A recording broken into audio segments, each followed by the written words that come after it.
Downtown Jakarta, November the 4th. More than 100,000 Muslims led by hardline groups take to the streets. After dark, a protest morphs into a riot. With a new dawn, an uneasy calm returns to the same streets. The question is, how long will it last in a flourishing but still maturing democracy? Jakarta, a city of 10 million people, has arrived at a crossroad. This is the man at the centre of the controversy, the governor of Jakarta, never elected but elevated to a position so powerful it launched his predecessor, Joko Widodo, into the presidency. The protesters accuse Ahok, as he's widely known, of an age-old criminal charge of blasphemy, of insulting the Quran. That his Christian and ethnic Chinese has only inflamed their anger. 7:30 is granted exclusive access inside his modest campaign headquarters and a rare sit-down interview. How come I want to blaspheme the Islam? I'm not stupid. 85% of my voter is Islam and Muslim. So if it's not blasphemy... I don't know. But... We have to wait for the police decision. Well, should the police be investigating at all? I don't know. Or should the police be investigating at all? I don't know. This is what police are investigating. Uploaded on YouTube, seen by millions. Ahok questioning why his opponents use verse 51 of the Quran to argue the faithful cannot vote for a non-Muslim. Maybe in your heart you think you couldn't vote for me, but you're being lied to by using Al-Ma'idah 51. A comment taken so seriously, the governor has been named as a suspect, cannot leave the country, and is now at the mercy of the Indonesian court system. I believe I am not guilty. That's why I prefer bring to the court. If we bring to the court, everybody will see the evidence.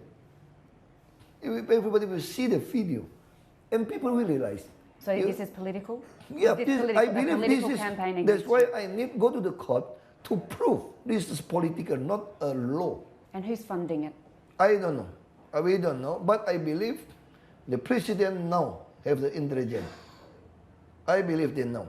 It's not easy. You send more than 100,000 people.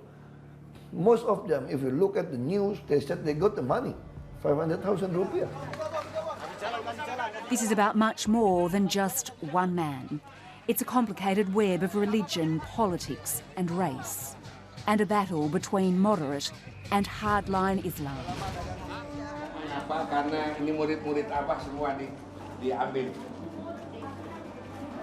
Abu Jibril leads Majelis Mujahidin, a radical Islamic group which played a key role in the November 4 protest. On the outskirts of Jakarta, he addresses an all-female study group. The message for now is clear and focused.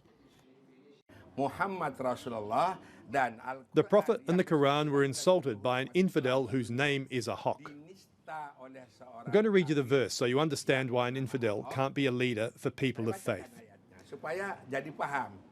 All Muslims, don't you make the Jews and Christians your leader. They can be leaders for their infidel community. Whoever amongst you makes an infidel your leader, then you'll be included as an infidel.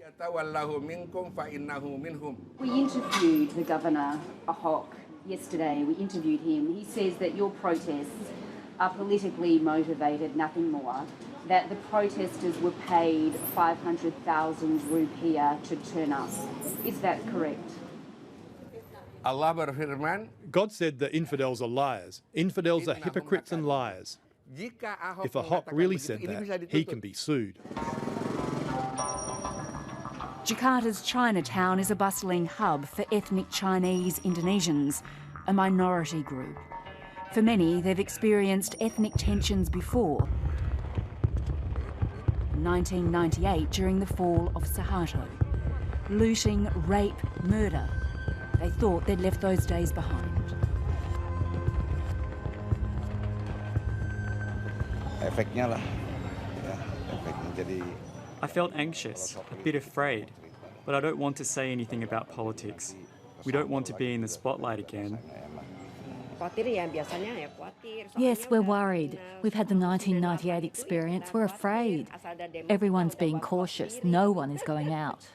57-year-old Santoso Kuniadi was there in '98.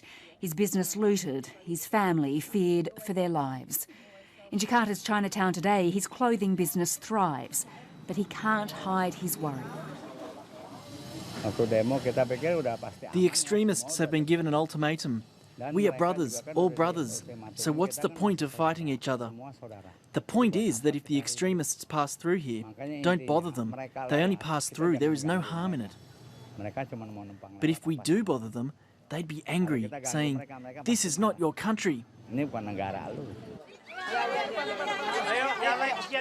Ahok has support beyond his fellow ethnic Chinese. He's popular among moderate Muslims too, seen as an anti-corruption campaigner, ridding the city of slums and trying to tackle the imperfections of a chaotic capital. He believes their support will take him all the way to the top. I believe this is a status quo. The corruptor strike back against me because I got too many corruption in this city administration. And they're afraid.